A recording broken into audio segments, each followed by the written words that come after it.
श्री दत्तप्रबोध अध्याय 40. मच्छिंद्रनाथांच्या लोभाचा गोरक्षनाथांकडून नाश. मागील अध्यायामध्ये आपण पाहिलं की गोरक्षनाथ मच्छिंद्रनाथांची श्रीराज्यातून सुटका करतात. आता त्या पुढील कथा अध्यायाला सुरुवात करूयात. मच्छिंद्रनाथ, गोरक्षनाथ आणि चरपटनाथ असे हे तिघे जण यात्रा करीत करीत मल्याळ देश उल्लंघून गोकर्ण महाबळेश्वराला आले. या नितांत रमणीय स्थळी महाबळेश्वर लिंगाचं वास्तव्य असल्यानं सर्व देवादिकाही इथंच वस्तीला असतात. त्या पवित्र स्थळाचं सृष्टी सौंदर्य पाहून मच्छिंद्रनाथांनी चरपटनाथांना योग साधनेसाठी त्या स्थळीच प्रस्थान ठेवायला सांगितलं. त्या तिघांबरोबर आणखीही काही यात्रा करणारे, तीर्थस्थळ पाहत हिंडणारे साधू लोक होते. त्यांनीही चरपटाबरोबर योग साधनेला बसायचा आपला मनोदय प्रकट केला. तो ऐकून गोरक्षनाथांना अतिशय आनंद झाला. एका शुभ मुहूर्तावर गोरक्षनाथांनी चरपटनाथाला चौरंगावर बसवलं.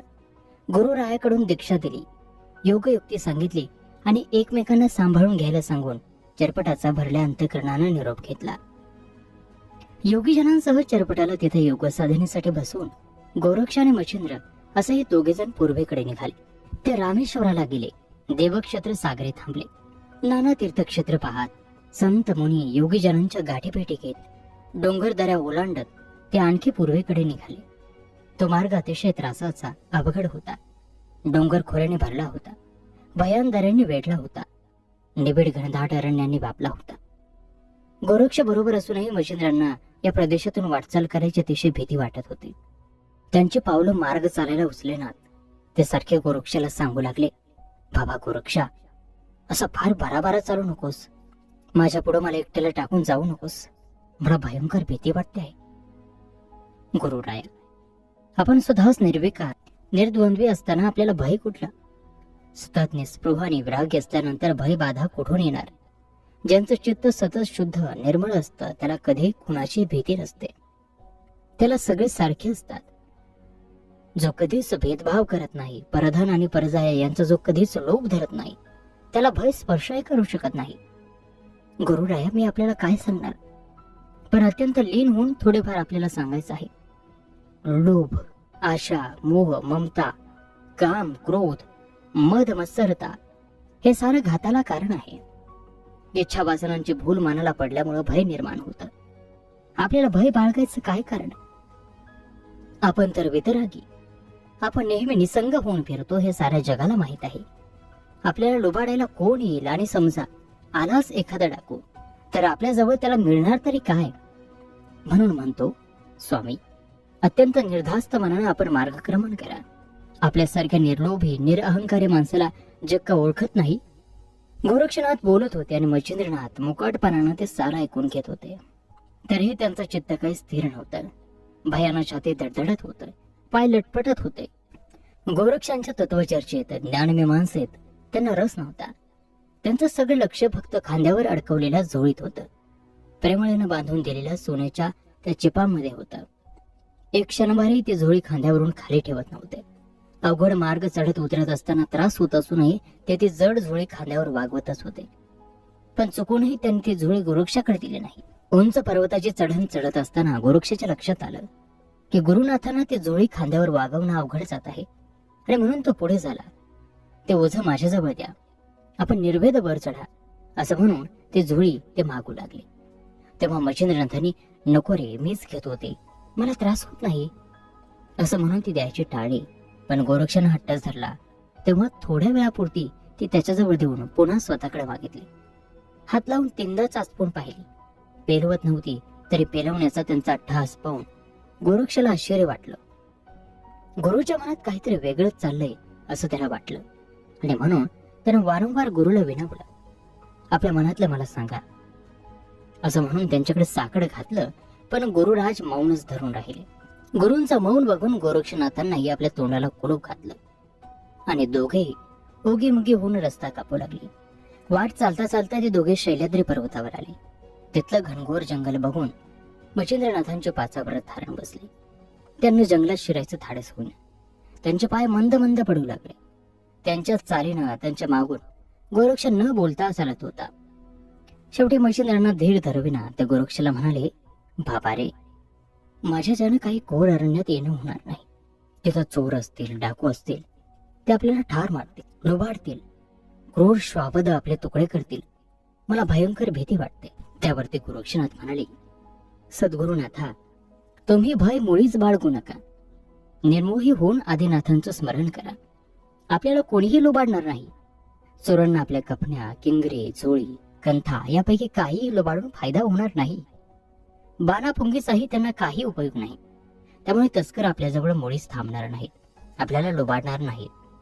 जंगलातल्या हिंस्र श्वापदाचं म्हणाल तर वाघ, सिंह तर आपले मित्र आहेत. नाग, साप, विंचू यांना माणसापेक्षाही क्षमाशीलता असते. त्यामुळे त्यांना घाबरण्याचं काहीच कारण नाही. डाकिनी, पिशाचिनी, भूतखेदादी शक्तींचीही तुम्हाला भीती नाही, कारण तुम्ही संन्यासी, विरक्त योगी आहात. भयाचा तुम्ही केव्हाच त्याग केला आहे. म्हणून वेदांत विषयक असं जे काही असेल किंवा आध्यात्मिक ज्ञानाबद्दल असेल ते सांगून तुम्ही मला उपकृत करा, माझ्या ज्ञानात भर घाला. गोरक्षाचं एवढं लंब चौडं भाषण मच्छिंद्रनाथांच्या नुसतं कानावरून गेलं. तिकडे त्यांचं लक्षच नव्हतं. अवघड चढण असल्यामुळं त्यांची दमछाक झाली होती. भीतीनं चेहरा पांढरा पडला होता. शेवटी गुरुच्या भयाचा छडा लावायचा असा निश्चय करून गोरक्षानं गुरुच्या काखेची झुळी मागितली आणि तो म्हणाला, गुरुराज, हे ओझं माझ्याजवळ देऊन आपण हा अवघड रस्ता पार करा. मी आपल्या मागोमागच आहे. गोरक्षाचं म्हणणं गुरुनं मान्य केलं आणि ते मार्ग कापू लागले. मच्छिंद्र पुढे गेले आहेत असं पाहून गोरक्षनाथानं झोळीमध्ये हात घातला. त्यात एक गाठोडं होतं. ते गाठोडं त्यांनी सोडलं आणि आत पाहतो तो काय, सोन्याच्या 2 झळझळीत विटा. गुरुराजांच्या भयाचं कारण गोरक्षाला उमगलं. ते कारण नष्ट केलं तर भय नष्ट होईल असं वाटून त्यांनी त्या 2 सोन्याच्या विटा वाटेमध्ये फेकून दिल्या. तितक्याच भाराचे 2 दगड त्या पोतडीत बांधले आणि ते चालू लागले. मच्छिंद्रनाथ बरेच पुढे गेले होते. गोरक्षला वेळ का लागला म्हणून वाट पाहत उभे होते. गोरक्ष येताना पाहून त्यांच्या जीवात जीव आला. त्यांनी विचारलं, एवढा वेळ का रे लागला? काय करत होतास? गोरक्ष म्हणाले, लघुशंक करायला वाटेत थांबलो होतो म्हणून मला वेळ लागला. पुढे एका रम्यस्थळी दोघे गुरु शिष्य विश्रांतीसाठी थांबले. मच्छिंद्रांना जरा हायसं वाटत होतं. आसपास भीती बाळगायचं काहीच कारण त्यांना दिसत नव्हतं. म्हणून ते गोरक्षला म्हणाले, गोरक्ष, आता मला कसलंही भय वाटत नाही बघ. मन शांत झाल्यासारखं वाटतंय. गोरक्षनाथ म्हणाले, स्वामी, आता तुम्हाला भय बाळगण्याचं काहीच कारण नाही. मी थांबलो होतो तिथंच भय टाकून आलो. त्यामुळे तुम्ही निर्धास्त राहा. तुमचं भय मागच्या मागेच राहून गेले. विश्रांती संपवून दोघं पुन्हा वाटचाल करू लागले. एका वळणावर गुरुला त्या जोळीत डोकावून बघून आपल्या जवळचा ठेवा नीट आहे की नाही ते पाहावंसं वाटलं आणि म्हणून त्यांनी उघडून पाहिलं. पाहतो तर काय, गाठोड्यातल्या त्या 2 सोन्याच्या विटा गायब झालेल्या आणि त्याऐवजी 2 दगडी विटा बांधलेल्या. मच्छिंद्रांच्या शोकाला पारावा राहिला नाही. ते ऊर पेटवून घेऊन आक्रांत करू लागले. मातीत गडबडा लोळू लागले. केस उपटू लागले. माझं जीवापाड जपलेलं सोनं कुणी चोरून नेलं? इतकं काळजीपूर्वक मी ते आतापर्यंत बाळगलं. आता मी कंगाल झालो, पार बुडालो. गुरुचा हा शोक बघून गोरक्ष हात जोडून त्यांच्या समोर उभे राहिले आणि नम्र स्वरात त्यांना विचारते झाले, नाथ, आपण सुज्ञांचे शिरोमणी असताना हा असा शोक कशासाठी करत आहात? मीच त्या विटा मागे फेकून दिल्या. धनाच्या मोहापायी होणारे 15 अनर्थ मी का आपणाला सांगायला हवेत? आणि हे सर्व अनर्थ आपल्याला माहीत असूनही आपण एवढे कष्टी होता, याचं मला आश्चर्य वाटतं. आशेच्या गर्भात लाभाचा जन्म होतो. लाभापाठोपाठ लोभ उपजतो. मग तृष्णा निपजते आणि तृष्णेला 12 वाटा फुटतात. कुतर्काचा बाजार होतो. षड्रिपू तिथले सौदागार बनतात. अविवेक करता बनून व्यवहार करू लागतो. मोह वस्तू घेणारा बनतो. सुवर्ण म्हणजे खरी माया. ही का एकदा विकत घेतली की सारे सुख पारखे झालेच म्हणून समजा. ते चिंतेच्या सागरात तुम्हाला बुडवल्याशिवाय राहत नाही. म्हणून आपल्या आपणच सावध व्हा आणि स्वमन प्रसन्न करा. आपण खरे तर योगी. आपल्या लेखी शेण काय आणि सोनं काय दोन्ही सारखंच. म्हणून ही लोभा मोहाचं लवगाट सोडून द्या. मच्छिंद्रनाथ म्हणाले, मूर्ख पडत पंडिता, हे तुझे असले व्यर्थ बडबड माझ्या कामी येणार नाही. मला तुझं बाष्कळ तत्वज्ञान ऐकायचं नाही. तू मला माझ्या सोन्याच्या विटा आणून दे, नाहीतर मी माझ्या प्राणांचा त्याग करेन. गोरक्षनाथ म्हणाले, गुरुराज, सोनं सोनं काय करत? किती सोनं आणून देऊ तुम्हाला? सांगा.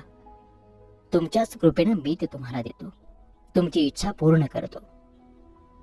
मच्छिंद्रनाथ म्हणाले, तू काय मला देणार रे? जिथं विटा टाकल्यास तिथं पुन्हा जाणं किती अवघड आहे हे माहीत असूनही एवढ्या वल्गना करतोस. मला तुझा बाताड्याचा अधिक काही नको. जेवढं माझं आहे तेवढंच ते आणून दे आधी. जा, क्षणभरही थांबू नकोस माझ्यापुढे. गोरक्षनाथानं गुरुनाथांना वंदन केलं, त्यांच्या चरणांची धूळ हाती घेतली आणि मच्छिंद्रनाथांना सांगितलं, आता आपण काय चमत्कार होतो ते पहा. हवं तेवढं सोनं घ्या. सोनं सोनं काय करताय? सोन्याला काय कमी आहे? गोरक्षनाथांच्या पुढ्यात एक भव्य पाषाणखंड होता. त्या पाषाणखंडावर त्यानं लघुशंका केली आणि न भूतो न भविष्यती असं आश्चर्य घडलं. तो पाषाणखंड लखलखीत पीतवर्णी झाला. तो सुवर्ण पर्वत झाला. पुन्हा एकदा गुरुला वंदन करून गोरक्षनाथ विनयानं मच्छिंद्रनाथाला म्हणाले, सद्गुरुनाथ, आता यातलं आपल्याला हवं असेल तेवढे सुवर्ण घ्या. आपल्याच कृपेनं ते आपल्या दारी आला आहे. गोरक्षाचं हे संभाषण ऐकून आणि तो झळझळीत सुवर्णाचा पर्वत पाहून मच्छिंद्रनाथांचे डोळे उघडले. त्यांनी गोरक्षाला आपल्या कवेत घेतलं. त्यांचे डोळे भरून आले, हृदय कळवळलं. ते आपल्या लाडक्या शिष्याला म्हणाले, गोरक्षा, तू खरोखरच धन्य आहेस. प्रत्यक्ष परमेश्वर आहेस. जे जे मी तुला सांगितलं, शिकवलं, ते तू प्रत्यक्ष आचरणात आणलंस. योग सिद्ध होऊनही तू योगभ्रष्ट झाला नाहीस. माझ्या डोळ्यांवर आलेल्या लोभमोहाची झापड तू उडवलीस. तू खरोखरच वंदनीय आहेस. मी तुला फार छळलं. गुरुनाथांचं हे बोलणं संपताच गोरक्षानं मच्छिंद्रनाथांच्या पायाला मिठी घातली आणि सद्गतीत कंठात ते म्हणाले, सद्गुरुराया, मी हीन दीन तुमच्या पायीचा किंकर. तुमच्यामुळेच मी घडलो, वाढलो. माझं कर्तव्य मी केलं. मी थोर वगैरे कोणी नाही. ज्याप्रमाणे सूर्यकांतावर सूर्यकिरण पडला तरच त्यातून प्रकाश, अग्नी निर्माण होतो. अंधारात सूर्यकांत मनाचा काहीच उपयोग नाही. त्या मनाला अर्थही नाही. तद्वत आपल्या अस्तित्वाविना गोरक्षाच्या जीवनालाही काही अर्थ नाही. जे काही घडत आहे ते सद्गुरुराया आपल्याच कृपाप्रसादानं, आपल्या सामर्थ्यानं. मी केवळ निमित्त. आणि म्हणून म्हणतो, असाच आपला लोभ माझ्यावर कायम ठेवा. अशा प्रकारे गोरक्ष गुरुला निर्मळ अंतःकरण भेटले. मच्छिंद्रनाथांनी त्यांचं कौतुक केलं आणि ते दोघेही पुन्हा भ्रमण करीत करीत अवंतीला आले. अशा प्रकारे श्री दत्त प्रबोध ग्रंथातील हा 40वा अध्याय या ठिकाणी समाप्त होत आहे. पुढील अध्यायामध्ये भरतहरी आणि पिंगळा या 2 कथा आहेत. ही कथा पाहायला ऐकायला विसरू नका.